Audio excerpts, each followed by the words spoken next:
Assalamualaikum warahmatullahi wabarakatuh.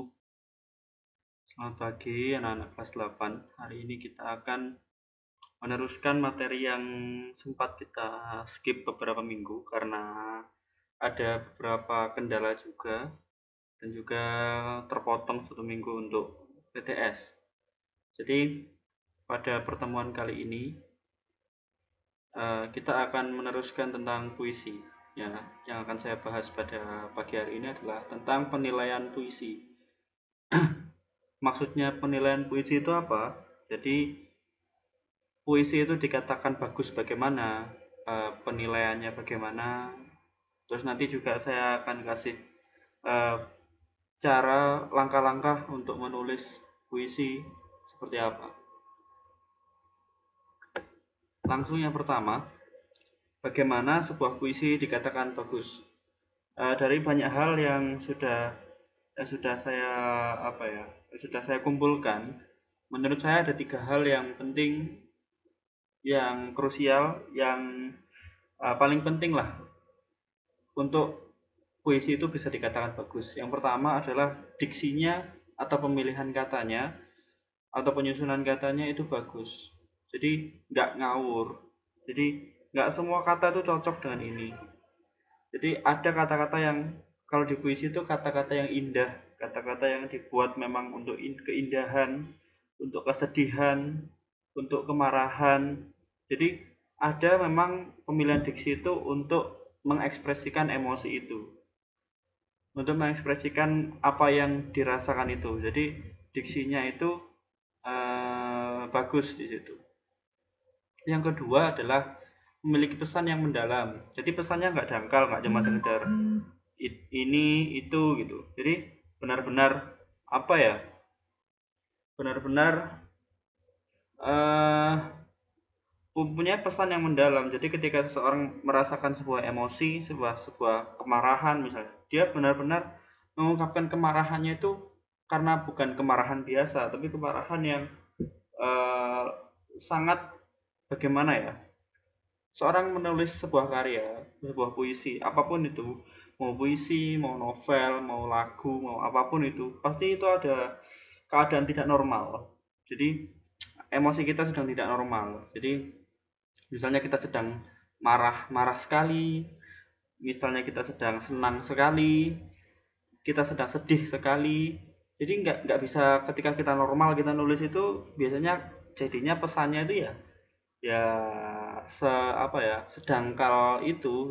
Jadi kalau kita memang merasakan emosi yang berlebihan terus kita membuat sebuah karya itu pasti jadinya lebih lebih bernyawa kalau saya bilang. Makanya pesannya ya benar-benar yang benar-benar kamu rasakan.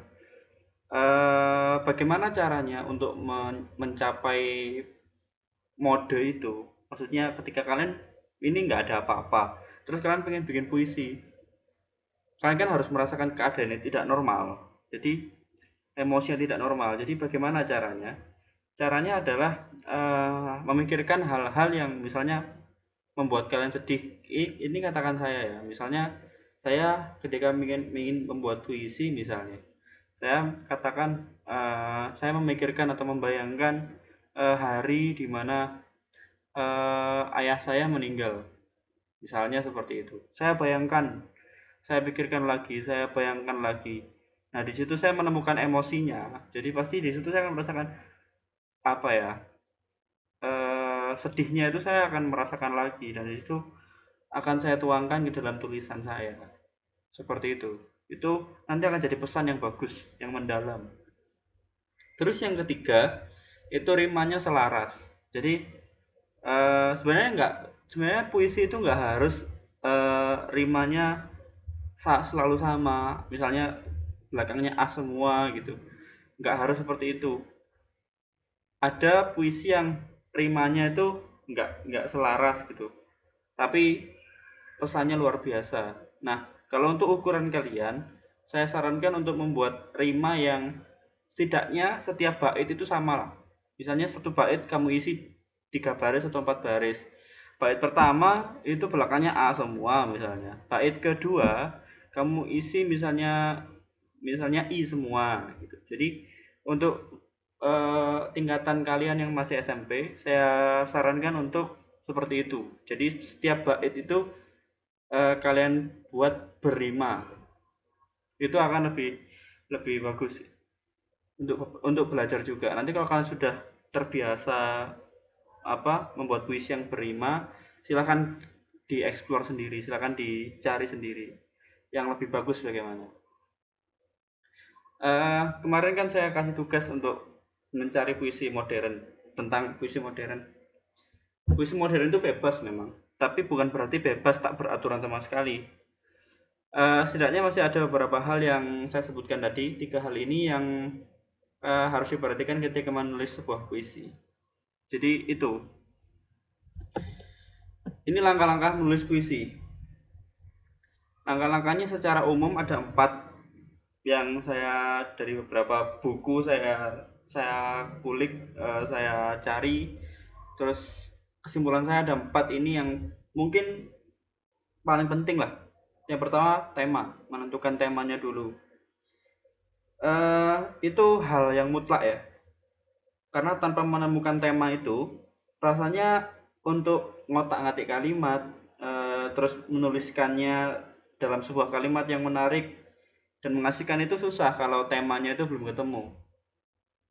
Tema itu ibarat kepala, jadi kalau seseorang nggak ada kepalanya itu udah pasti nggak hidup kan. Jadi tema itu adalah kepalanya.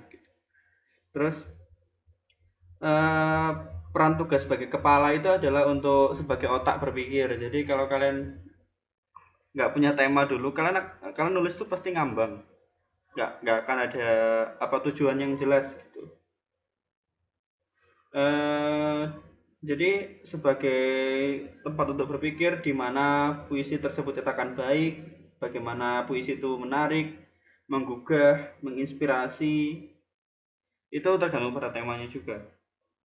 Jadi kunci menjadi seorang penyair yang sebenarnya itu terletak pada kemampuan menuangkan dan menyampaikan ke dalam sebuah kalimat.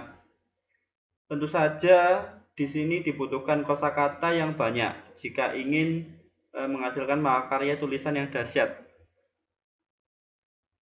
Caranya gimana? Caranya bisa memberikan kalimat puisi menggunakan majas.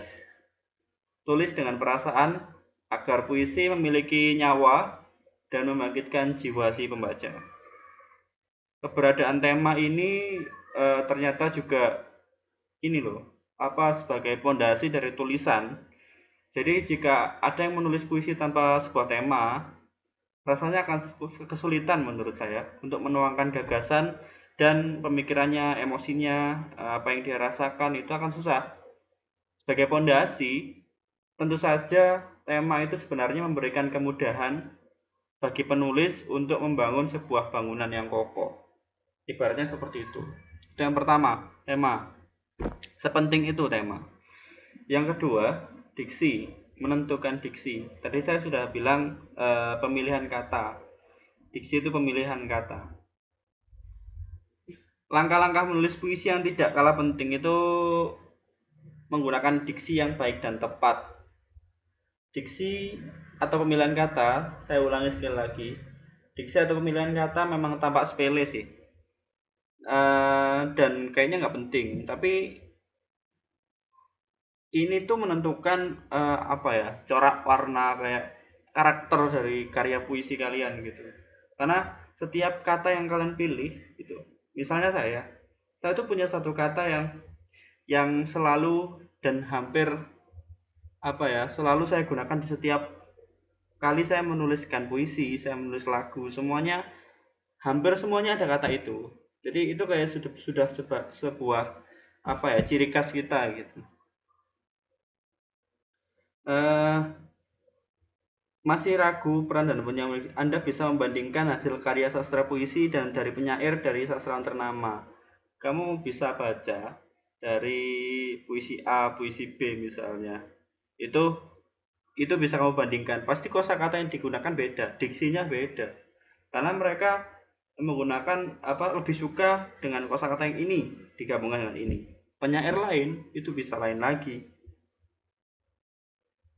Dari penyusunan kata itu nanti akan timbul kayak apa ya, sebuah, intinya kayak sebuah sebuah makna yang oh ternyata bisa di seperti ini. Jadi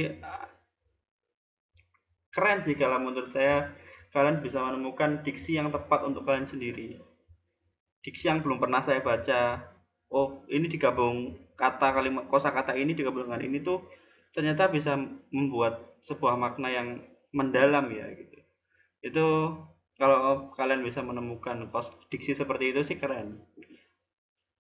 Yang ketiga, majas. Pemilihan majas. Gini, kenapa majas itu penting di dalam puisi? Puisi itu kan sebenarnya adalah ungkapan ekspresi kita, ungkapan emosi kita, ungkapan apa yang pengen, apa yang ada di kepala kita itu semuanya ada di dalam puisi itu. Tapi bukan berarti uh, kita menuangkan semuanya secara secara gamblang. Makanya uh, berbeda antara antara puisi dan uh, curhat.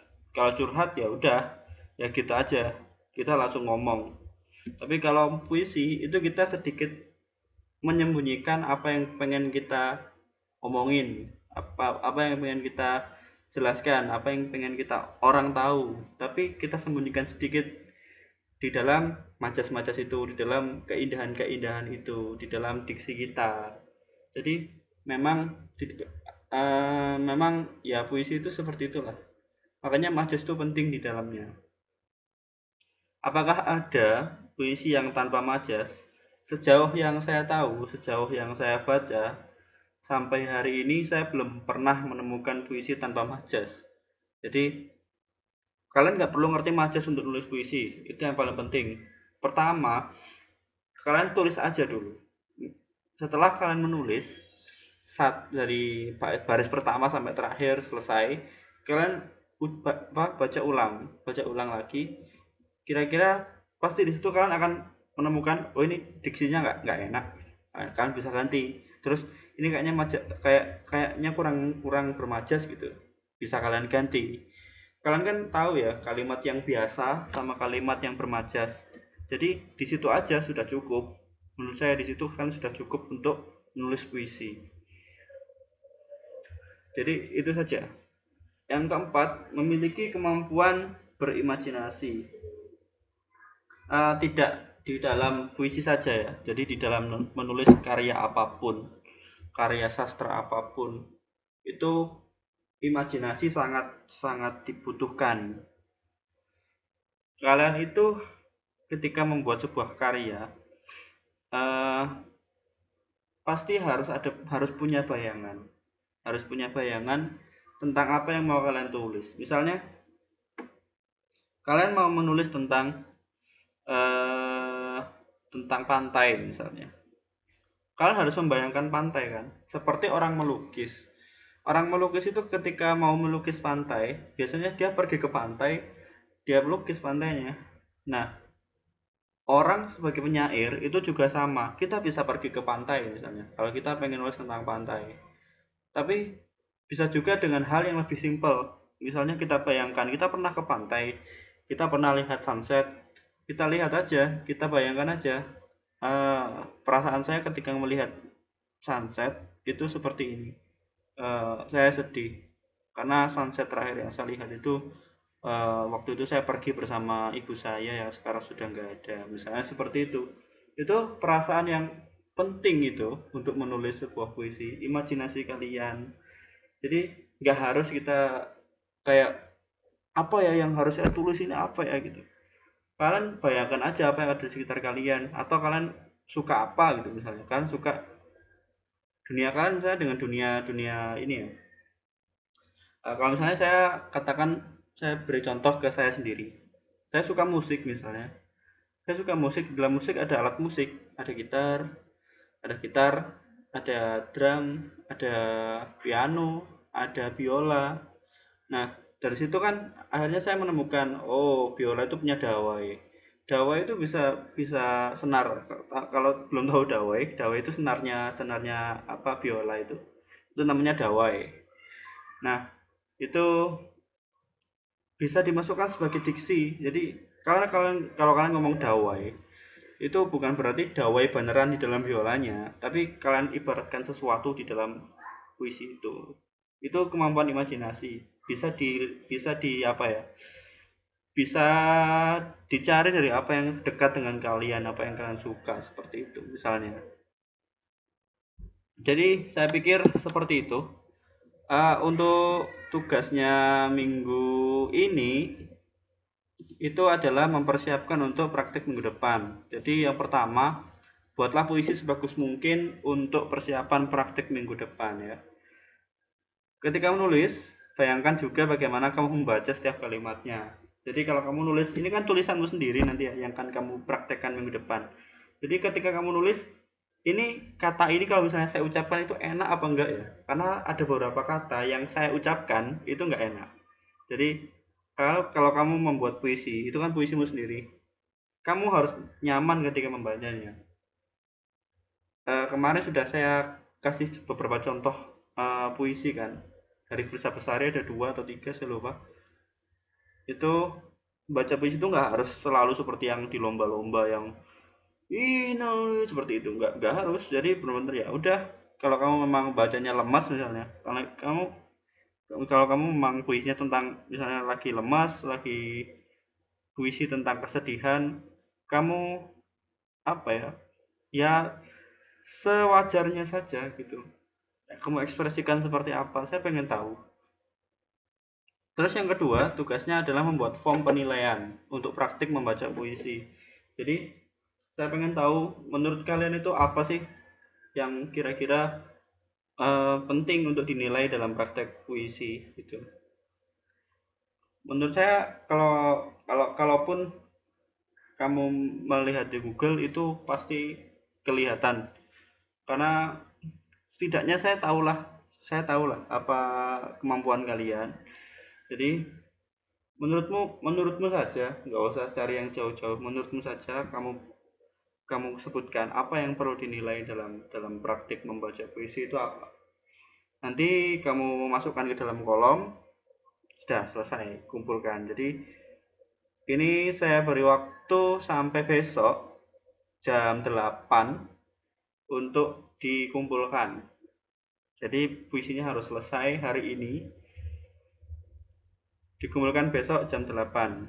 Saya ingatkan sekali lagi, saya beritahukan sekali lagi, saya informasikan sekali lagi, khusus di pelajaran bahasa Indonesia, kalau kalian terlambat mengumpulkan lebih dari jam 8, eh, tugas kalian tidak akan saya nilai. Dan kalau memang yang tidak mengerjakan atau menunggak, tidak usah dikerjakan, nggak apa-apa. Yang kemarin-kemarin percuma juga, karena nggak akan saya nilai juga. Jadi ini adalah untuk memberikan apa ya, memberikan kalian kebiasaan atau habit, gampangnya gitu.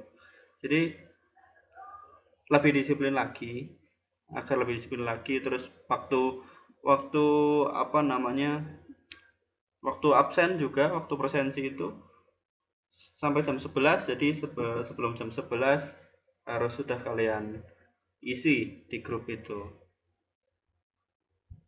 Kalau memang sakit, izin ke saya nggak apa-apa.